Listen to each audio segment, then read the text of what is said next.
As you might know, the Philippines and China are some of the largest countries in Asia and obviously the world. And even though they are not too far from each other if you look at the map, but people living there live quite different lives. So today I want to take a look at the 6 major differences in the daily lives of people in China versus the Philippines.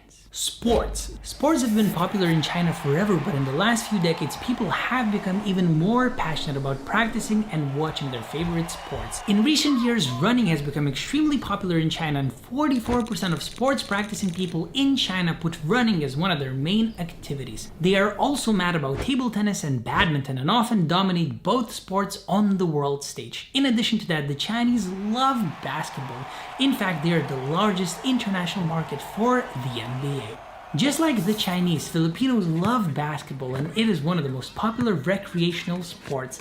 Other popular sports include tennis, volleyball, billiards, and martial arts. But beyond that, Filipinos are amazing in the world of boxing and have actually produced 38 world champions in various weight categories. No wonder this guy, the one and only Manny Pacquiao, one of the most legendary boxers in the history of the world, also, of course, comes from the Philippines. Food. China has some of the most popular cuisine in the world, but it's way more than the Americanized orange chicken. Most Chinese dishes are rice or noodle based and are paired with things like pork, duck, beef, chicken, tofu, eggs, onion, daikon, radish, soybean sprouts, and bamboo shoots, which are all often seasoned with garlic, ginger, chilies, and cilantro. Put those ingredients together and you get some of China's most popular dishes such as Peking duck, mapo tofu, Sichuan pork, dumplings with all types of fillings, and chow mein noodles. By comparison, the Philippines has one of the most unique culinary traditions in the world.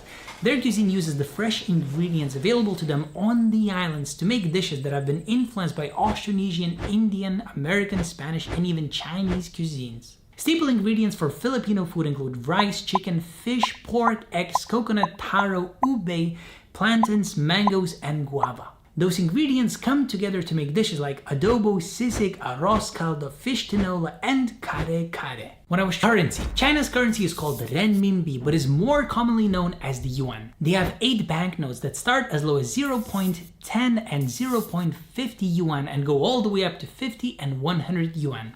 Most of the banknotes depict an image of Mao Zedong along with images of some of China's most famous buildings and landscapes. Other banknotes show depictions of people in different traditional attire. The value of the Chinese yuan is somewhat low, with 100 yuan equaling $14 or 12.4 euros. The Philippines currency is called the Philippine peso. They have 6 banknotes that range in value from 20 pesos to 1,000 pesos. The banknotes depict the faces of several former presidents, including Manuel Quezon, Sergio Osmeña, and Manuel A. Rojas, as well as some of the beautiful natural sites found around the country.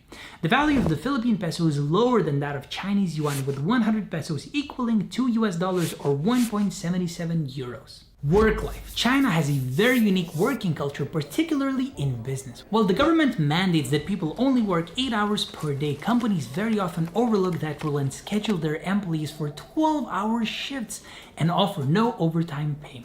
However, because of all the extra hours people work, it is completely normal and accepted for people to take naps while at work. In Chinese working culture, collectivism and teamwork are prized much more than individualism, and people often get to know their coworkers on a personal level and even spend a lot of time with them outside of work.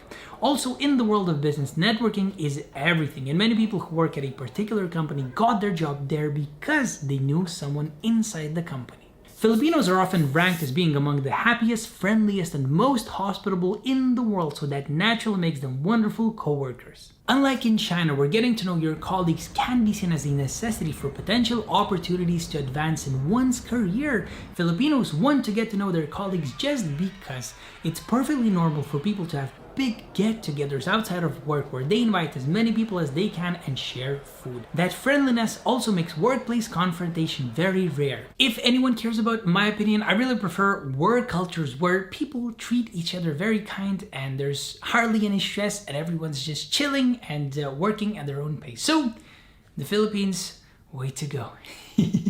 Education. China has a state-funded education system that is compulsory for all children between the ages of 6 and 15. In Chinese culture, education is of the utmost importance to people, and often a person's value is based on their level of education, what they studied and where they studied.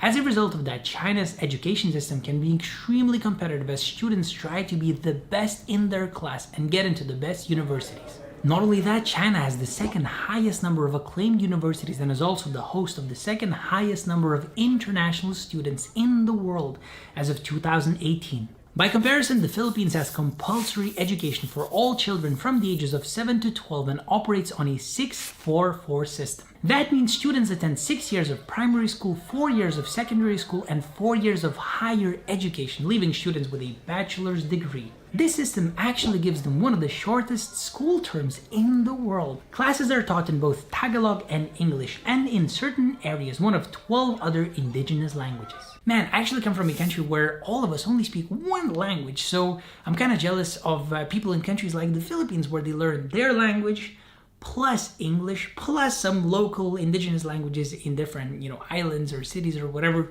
It's incredible. You guys have it really good. Restaurants. In China, people believe that making noise while you eat is a sign to the cook that you are enjoying your meal and the atmosphere. Because of that, people will target the loudest restaurants when looking for somewhere to eat, since in their culture, if the restaurant is loud, then the food must be excellent. It's very common for people to go out with large groups of friends or their family, so many tables in restaurants can comfortably sit 10 to 12 people. Restaurants can quickly become crowded, and most restaurants still allow smoking inside, though many offer private rooms for anyone who wants to escape the smoke and noise. Filipinos are very social and friendly people, and they love to go out and enjoy meals with anyone they can, and eating at restaurants has become increasingly common. Between 2012 and 2014, the percentage of people who ate out of their home regularly rose from 14 to 25%. Dining out is seen as the more convenient and more fun way to enjoy meals, especially since life in the Philippines has become increasingly fast-paced and people spend more hours of their day working and commuting.